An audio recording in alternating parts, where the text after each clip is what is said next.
Señor Presidente, distinguidos representantes permanentes, estimados delegados, el 17 de diciembre pasado, el presidente de los Estados Unidos de América, Barack Obama, reconoció que el bloqueo económico, comercial y financiero impuesto a Cuba ha fracasado, es obsoleto, no ha cumplido los objetivos que se previeron y provoca daños al pueblo cubano y aislamiento al gobierno norteamericano. Desde entonces, el presidente ha reiterado que el bloqueo debe ser levantado. Ha pedido al Congreso de su país proceder así, en vez de actuar contra la voluntad de los ciudadanos estadounidenses que apoyan claramente su terminación.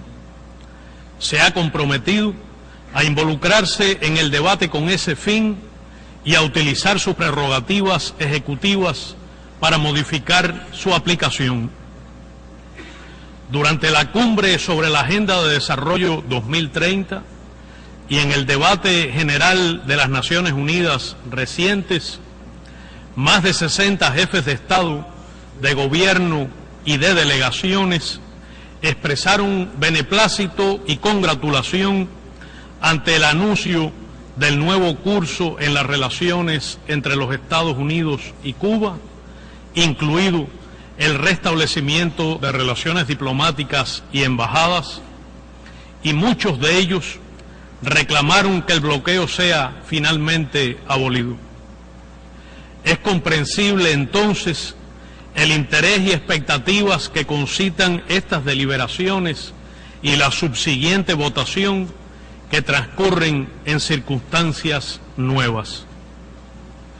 Ante el reclamo casi unánime de la comunidad internacional, simbolizado en el voto de 188 Estados miembros y en la participación de Cuba en la Cumbre de las Américas de Panamá, y el reclamo de la clara mayoría de la sociedad estadounidense y la emigración cubana aquí asentada, el gobierno de los Estados Unidos ha anunciado una nueva política hacia nuestro país. Pero las medidas adoptadas por el Ejecutivo norteamericano, que entraron en vigor el pasado 16 de enero y luego fueron ampliadas el 18 de septiembre, aunque positivas, solo modifican de forma muy limitada algunos elementos de la aplicación del bloqueo.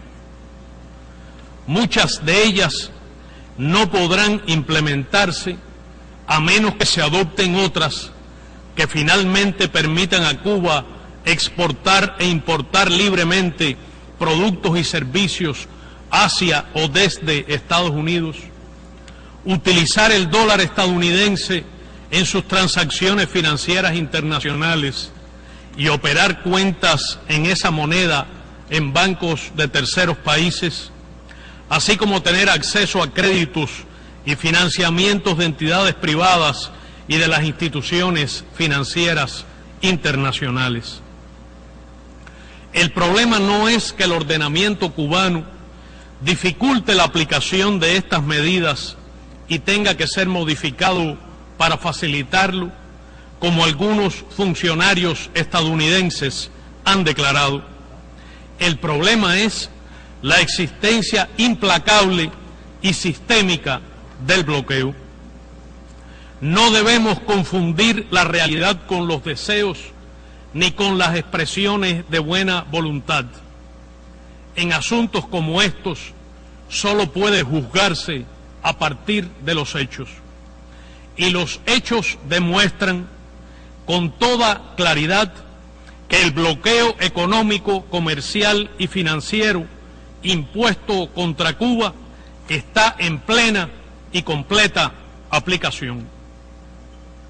10 meses después de los anuncios del 17 de diciembre, no se ha producido ninguna modificación tangible, sustancial, en la práctica del bloqueo.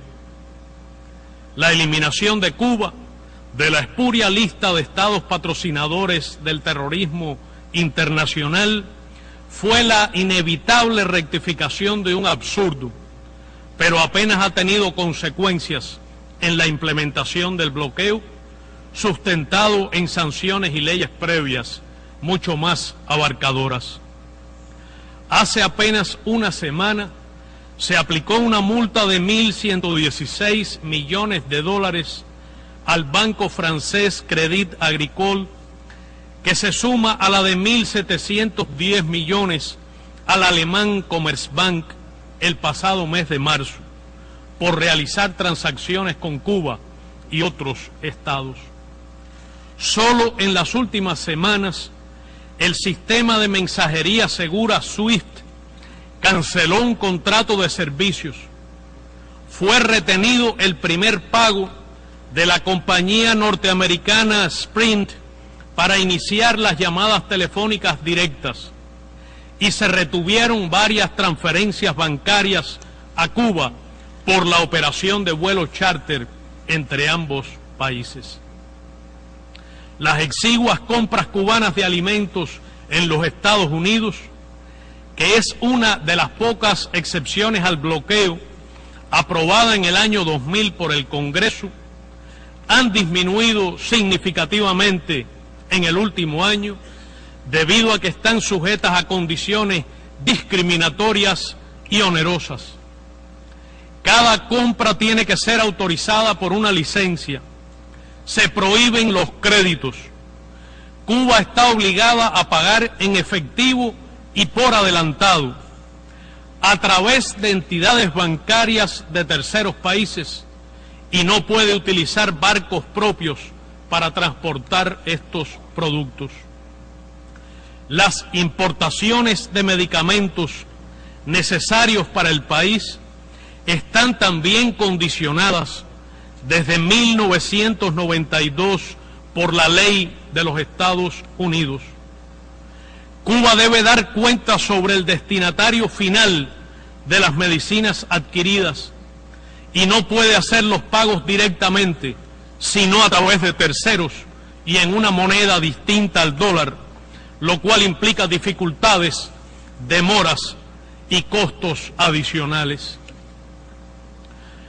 Podrían mencionarse numerosos ejemplos, como el de la compañía Electa, que confirmó el pasado 2 de septiembre que no podrá suministrar al Instituto Nacional de Oncología y Radiobiología ni a otros hospitales el isótopo radioactivo iridio 192, que garantiza el funcionamiento de los equipos de braquiterapia imprescindibles para impartir tratamientos de mayor calidad y precisión contra el cáncer, dado que su suministrador, la compañía estadounidense Mallinckrodt Pharmaceuticals, se negó a venderlo con destino a Cuba.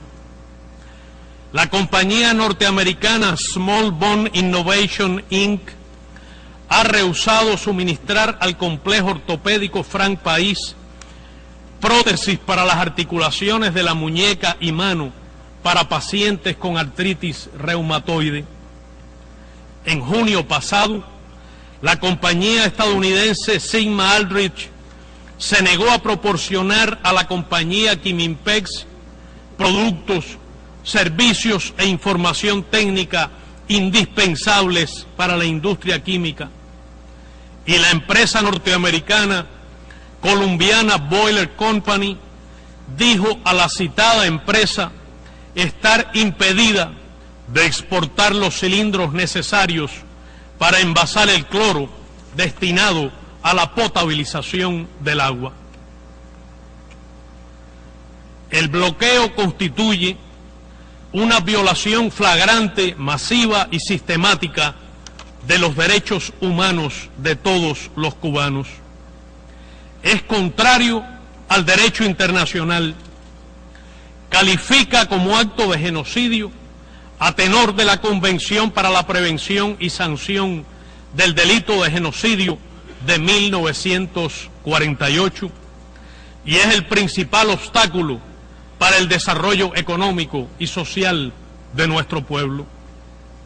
Los daños humanos que ha producido son incalculables. El 77% de los cubanos lo han sufrido desde su nacimiento.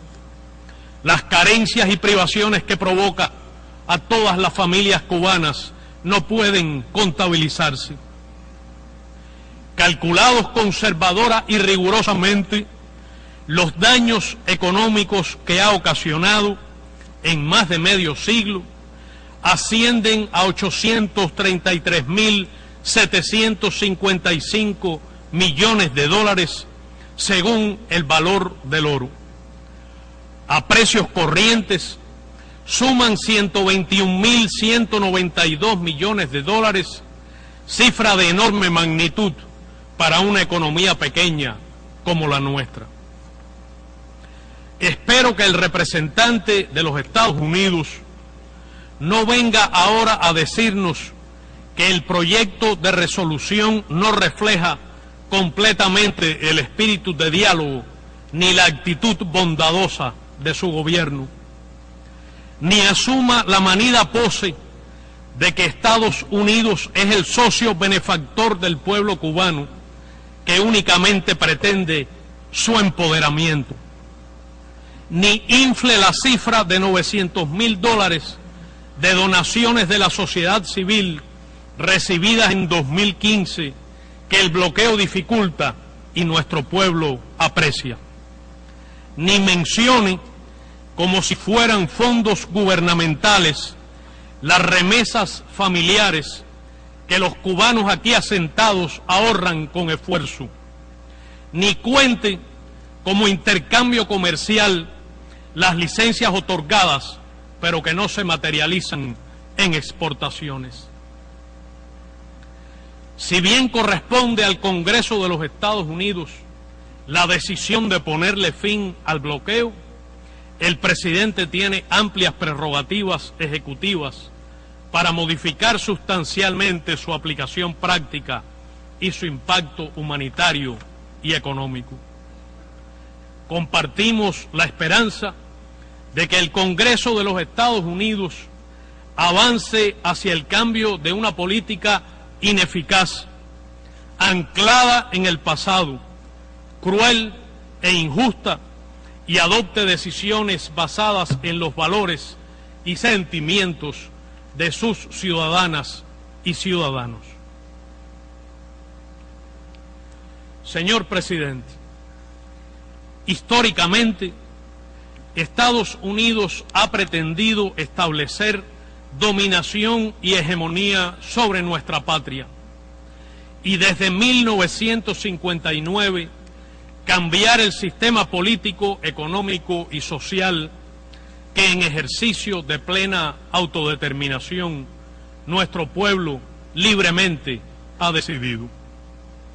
Algunos voceros del gobierno de los Estados Unidos han declarado que la anunciada política hacia Cuba significa un cambio en los métodos, pero no en los objetivos.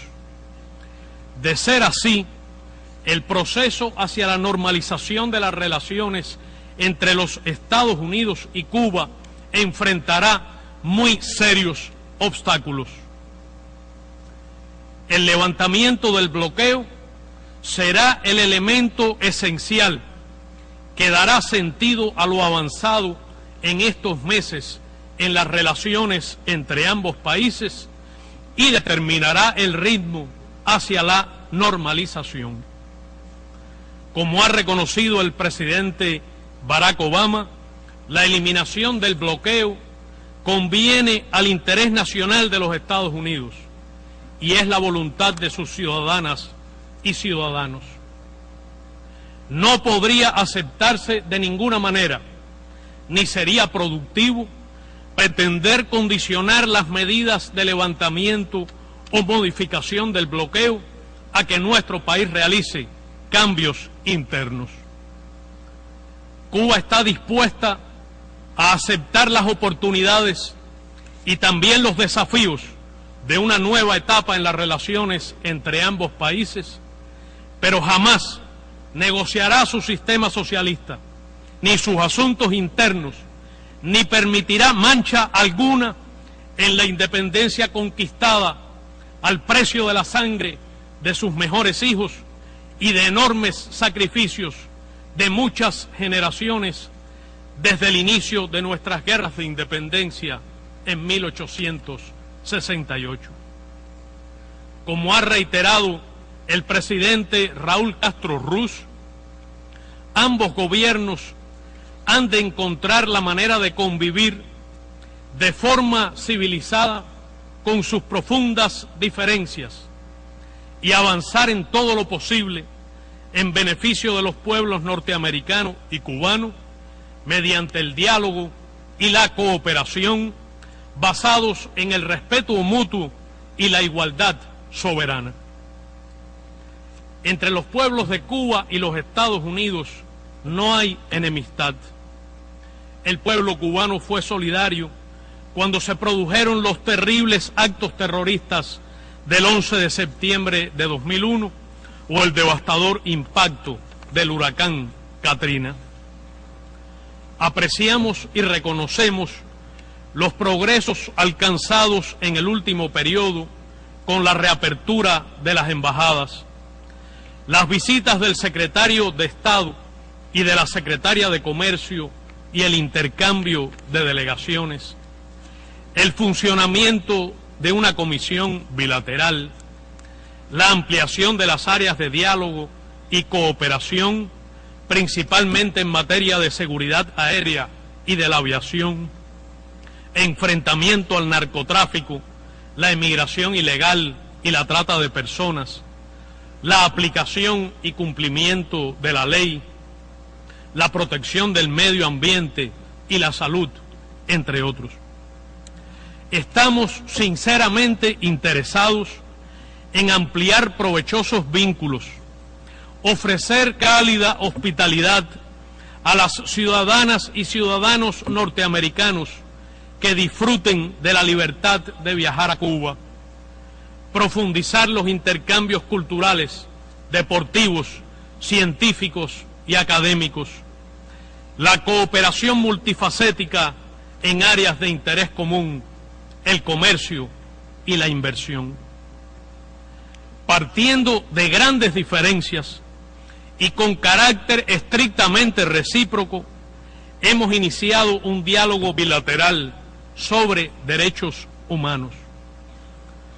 Nos guían para todo ello los principios de la proclama de América Latina y el Caribe como zona de paz, firmada por los jefes de Estado y Gobierno de la Comunidad de Estados Latinoamericanos y Caribeños en enero de 2014 en La Habana, así como los propósitos y principios de la Carta de las Naciones Unidas. Esto podría ser también una modesta contribución a la búsqueda de otra forma de relacionarnos los seres humanos y las naciones en esta época de crisis global, inevitable impacto del cambio climático, guerras no convencionales que desatan conflictos atroces, nuevas formas de terrorismo, existencia de enormes arsenales nucleares, insólitos gastos en armamento y el riesgo de pandemias. Como expresó en esta sala hace ya 15 años el líder histórico de la revolución Fidel Castro Ruz, cito: la humanidad debe tomar conciencia de lo que hemos sido y de lo que no podemos seguir siendo. Hoy nuestra especie ha adquirido conocimientos, valores éticos y recursos científicos suficientes para marchar hacia una etapa histórica de verdadera justicia y humanismo. Nada de lo que existe hoy en el orden económico y político sirve a los intereses de la humanidad. No puede sostenerse. hay que cambiarlo. Fin de la cita. Señor presidente, 23 años después de adoptada por primera vez esta resolución, hemos alcanzado en el 2015 un notable progreso. Ha sido el premio a la denodada resistencia, el abnegado esfuerzo, la firmeza de convicciones de nuestro pueblo y el liderazgo de la generación histórica de la revolución encabezada por el comandante en jefe Fidel Castro Ruz y el presidente Raúl Castro. Agradecemos profundamente a todos los gobiernos y pueblos, parlamentos, fuerzas políticas y movimientos sociales, representantes de la sociedad civil, organizaciones internacionales y regionales, que en particular en esta Asamblea General de las Naciones Unidas han contribuido con su voz y su voto, año tras año, a fundamentar la justeza y la urgencia de la eliminación del bloqueo. Hemos llegado aquí también gracias al mayoritario y creciente apoyo del pueblo estadounidense a este loable propósito, a quien expresamos nuestra gratitud. Sabemos que es largo y difícil el camino que tenemos por delante. Mientras el bloqueo persista, seguiremos presentando el proyecto de resolución en esta Asamblea General. El pueblo cubano no renunciará jamás a su soberanía ni al camino que libremente ha escogido para construir un socialismo más justo, eficiente, próspero y sostenible. Tampoco desistirá en la búsqueda de un orden internacional más equitativo y democrático. Señor presidente, distinguidos representantes permanentes, estimados delegados, hemos presentado un proyecto de resolución que refleja la realidad de la estricta y opresiva aplicación del bloqueo contra Cuba y que también saluda y reconoce en nuevos párrafos preambulares los progresos alcanzados en el último año. En nombre del heroico, abnegado y solidario pueblo cubano, les pido votar a favor del proyecto de resolución contenido en el documento A/70/L2, necesidad de poner fin al bloqueo económico, comercial y financiero impuesto por los Estados Unidos de América contra Cuba. Muchas gracias.